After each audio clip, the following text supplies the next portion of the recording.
Hey all, welcome back to the channel. Brendan, aka Cliff Jumper here. We are back at work inside Joan Jetta with some continuation. We had previously installed this really cool smart screen, touch screen, dash cam, backup camera, navigation, CarPlay, Android Auto. It does all the things and it's really cool. But what I don't like about it is I had to run cables down to the power there. So we are going to clean that up a little bit by adding one of these there. Let's get to it. Want to take a moment and talk to you about this. This is the XPO TOOL Motorcycle and ATV Jack, and I do not have a motorcycle or an ATV, so why would I have a motorcycle jack? Well, let me tell you, this thing, as we have been working on our Jetta to do the transmission work, this has come in clutch for doing the wrong thing that is intended to do the right way. You notice that it's got this really cool platform here that, oh, I don't know, maybe a transmission could fit on, and as you pump it up, it comes up perfectly flat. Now, obviously, this is intended, this is intended for a motorcycle, as I hit the release jack. This is intended for a motorcycle, but it works a treat with transmissions, as we found. And as you bring it up, this release lever here can unsnap. This will let you lock it into place so it doesn't fall down on you as you are getting it up there. And we found that to be very helpful as well, as we were getting the transmission up, being able to just take this, say, yep, there, it's not going to fall down on us. It's going to lock against those blocks. There we go. Right like that. That locks in place. So even if you accidentally nudge the release lever, it's not going to come crashing down on you. Super helpful. I definitely liked that. This is intended for ATVs and motorcycles up to 1,500 pounds or 680 kilograms. It works basically with a little bottle jack that as you apply foot pressure, it jacks it up. Very easy to use, comes up quickly, gets you full height. And again, as soon as it's up there, you can use these to lock it in place so it's not going to come crashing down. So this was just enough height to get our transmission into place on the Jetta. We ended up using a few wood blocks across it to make sure that the transmission was oriented correctly as we were doing it. But it did the job, exactly what we needed to do. And because it is very low profile, it fit under the car. And as I release it, see how flat it goes. Oh, I just see the lock caught. That's exactly what you want. So I need to bring that up, get that locked back. So it slides down very low. Really good for going under a car. So again, I did not use this for a motorcycle or an ATV, but it worked really great for transmission. And if you're working on your back, on the ground, under a car like I do, or you know, in your driveway or in your garage, you don't have a lift, you don't have a hoist, you don't have those sort of things, this definitely a great option for moving big heavy things like transmissions into place. I've done it twice now. I mean, it's rated for 1,500 pounds, so more than enough to cover what we needed to do with a 300-pound transmission. And boy, let me tell you, this is it is heavy, super heavy. So this did the job that we needed. This is using the wrong tool the right way. I mean, I assume that if I had a motorcycle I needed to lift, that this would be great. It moves around easily. I do like that it's got these little anchor points, so once it needs to be where it's at. The foot pump, excellent. I really like that we didn't have to like use this whole thing and crank it down. The ability to remove this handle when we put it underneath the car was also really good. So this thing worked great. I'm really happy with it. It did what it needed to do. If you need to lift heavy stuff and move it around and manipulate it, yeah, I'm a fan. So it's been great. It's been super helpful to me. I'm going to drop a link in the description, of course, And I think I've got some clips of us actually working on the vehicle that I will drop in around this, so I'll show you that. And we're going to feature it in an upcoming video as we do the transmission work that way I'm referring to on our Mk4 Jetta. We've got a 2003 Jetta with the 09A automatic transmission. It is crazy heavy. In fact, I can show you the old one.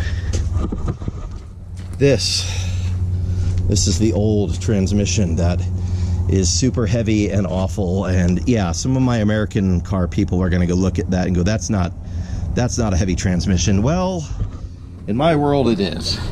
It was a pain. It was a pain in the neck to deal with. But that transmission jack, I'm sorry, it's a motorcycle jack that I used as a transmission jack. This thing has been awesome. So XPO Tool Motorcycle and ATV Jack definitely fits the bill. I'm very grateful that they sent it out for me to try. It has been flawless. So yeah, on the Cliff Jumper approved tools list. I hope this helps you out. I'll leave a link in the description where you can find it. Thumbs up. Giving it a thumbs up. Hopefully I'll have an opportunity to try it on an actual motorcycle or ATV or something of that point. But I feel like we've proved its proof of concept, because yeah, it absolutely was essential for us getting this automatic transmission job done in the Jetta. Super good, stoked on it, helpful tool, very worthwhile. And I think they're going to give us a discount code for it as well. I will let you know. But again, the link will be in the description for where you can get this jack tool. Let's continue on. So yes, indeed, this is just a really inexpensive blank that will fit in the stock blank position here on the dash, and it has 2 USB ports in its place here. I got this on eBay for about 20 bucks. You can find them in other places. Occasionally they're on Amazon. Right now I have not been able to find any of them on Amazon. I'd prefer to buy it on Amazon than eBay, but this will get the job done, and that will allow me to run power directly from right here to where the phone is going to sit here. That's where it hangs out, and then directly up here behind the unit to here, so we don't have wires going down and around and all over the place. This wire will still be there because that is, bless me. This wire is still going to be in place because that is the wire for the backup cam, so we've got to grommet. It's just going to be a thing, but we don't need to have this other messy one there. That one will go away, and we'll have another one on the other side, and that'll be a much better situation for this. So what I'm planning to do is, you see I have removed the blinker emergency signal, pulled it out a bit, and that is to give me a little bit of room with the wiring harness here. This is the plug for the defroster, and it has switched power going to it. I want switched power in the dash so that this screen will turn off and on with the car rather than just being on all the time. That's one of my other little evil ploys that I want to do here, is make it work better, make it work effortlessly, make it work the way it ought to work. So I'm going to take switched power off of this to power this thing. The first thing I'm going to need to do, though, is just verify, are both of these switched power back here? Or is one of them? I don't know. So we are going to go ahead and use our multimeter to test it for power. You don't have to have a super expensive multimeter like this, just any cheap one will do. All we're looking for is 12 volts back there on these terminals. So of course the first thing we're going to do here to verify that there's not constant power is we're going to go, the brown is ground in a Volkswagen, and then this other wire here, that is illumination. So I know what those two are. They are standard colors in a VW. I'm going to go ahead and connect to the ground, and then I'm going to look at both of these other. So I'm just going to double check them, probe them both.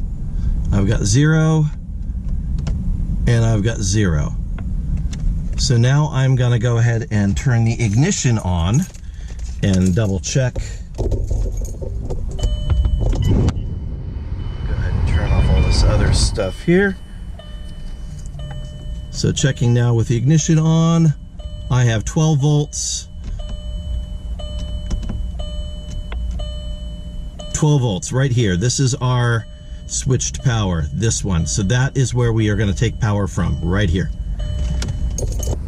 Conveniently, this auxiliary USB port comes with a 20 amp inline fuse. So I don't have to worry about overloading it going into this, which is probably a 20 amp circuit by itself. It's going to have its own fuse right here, so good. I'm going to use an X-Acto knife. I could maybe unwrap the factory tape a little bit. Oh look, hey, it is participating with this effort. Great. So I'm going to unwrap this just a little. My plan was to cut it with an X-Acto knife, but this is going to get me enough for what I need to do.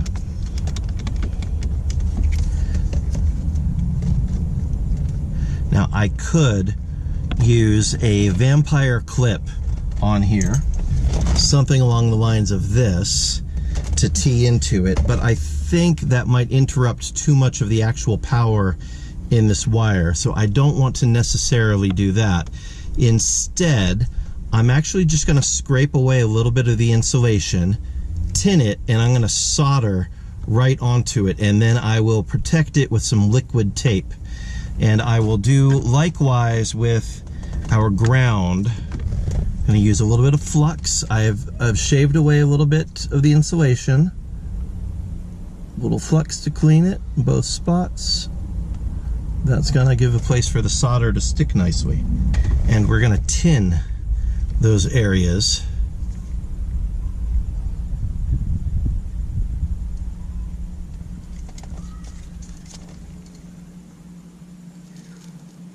Just like that.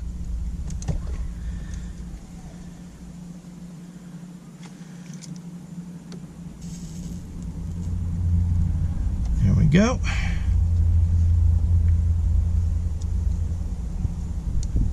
So I've threaded this through from behind. We'll go ahead and add our negative first.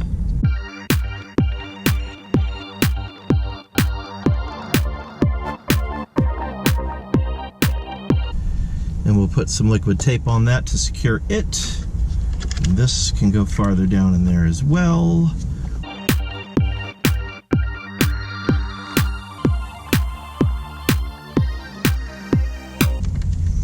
Some liquid tape.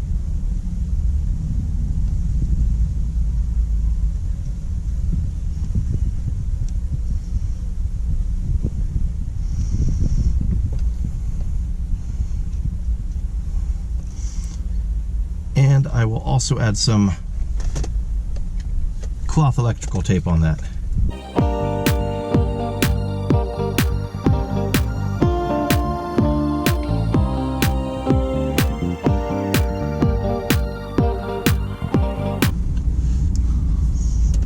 Okay, now before we pop it all back in place, let's do this. We're gonna put that back in where it belongs, and we will test the USB for function here. I also want to make sure it fits.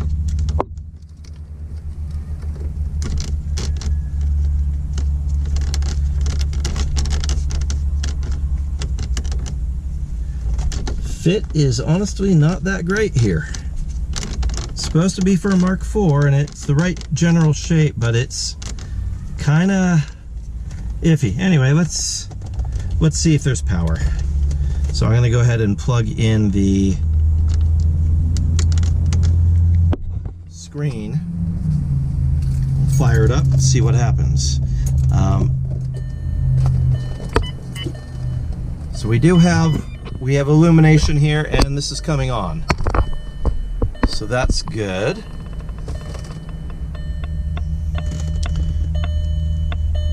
All right, and if I turn off the key, yay, success. All right, let me tuck this stuff back where it belongs, and we'll get an appropriate USB and get this all plugged in. So this is going to go in first, and then we'll tuck this thing in here. And I may need to add a little bit of goop to hold this in place, because it doesn't look that great. All right, those are back in place. Let me monkey with that a little bit. 5 minutes later. All right, I'm more satisfied with that. It's still not a perfect fit, but it's in there. I use a little bit of glue. It's there. The button next to it works. And the USB cables are now hanging out. They're not hanging out all over the place. So now, when I turn on the vehicle, we've got power, and we've got the screen coming on.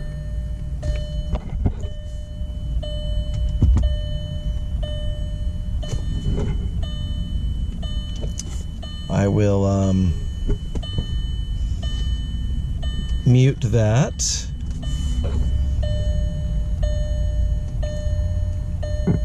And there we go. Everything is working the way it should.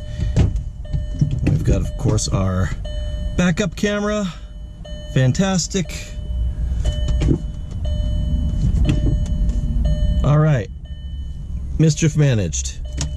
I'm pretty pleased with how this came out. I am not pleased with the fit and finish of this USB plug, so I will probably be keeping my eyes out for a better solution on that. I did see another one from England that looked like it matched the contours of the factory one, and I'm guessing it might fit more like the factory ones. This one, yeah, I mean, it's there, but it's definitely, it doesn't have factory fit and finish, and I'm not super happy with that. So I'm not going to leave a great review on eBay for this part. It doesn't fit well. It does function, but fit is as important as function, especially for a thing that costs 20 bucks. It should fit better. Anyway, I will see what else I can find on the Bay of Evil or Amazon that will work for this, and if I do, I'll install it. But for now, I hope this helped you out if you're looking for a solution to something similar in your Mark IV, whether it's an R32, a Jetta. Actually, no, you couldn't do this in an R32 because we have the seat heater controls right there. And if you've got heated interior, you're out of business. You can't do anything other than run the cable down. So I don't know what to tell you. But if you've got a lower end, like a GLS like this, or a GLI that does not have heated seats, or a GL, we don't speak of such things, but anyway, a Mark IV that does not have heated seats, then this is a good solution for getting your USB in there and powering your phone if you've got a phone mount without wires dangling all over the place. So now I can remove these wonderful little cable holders that are now no longer doing anything. And I've got down here a couple of spare lightning cable and USB-C for passengers or other devices. So hooray. Anyway, hit like, subscribe, share. Every like matters to me. I'm a one-man show. Really helps me out. God bless you. Thank you so much for tuning in, and I'll see you next time. Bye-bye. And on that terrible disappointment, it's time to say goodbye. We'll be back.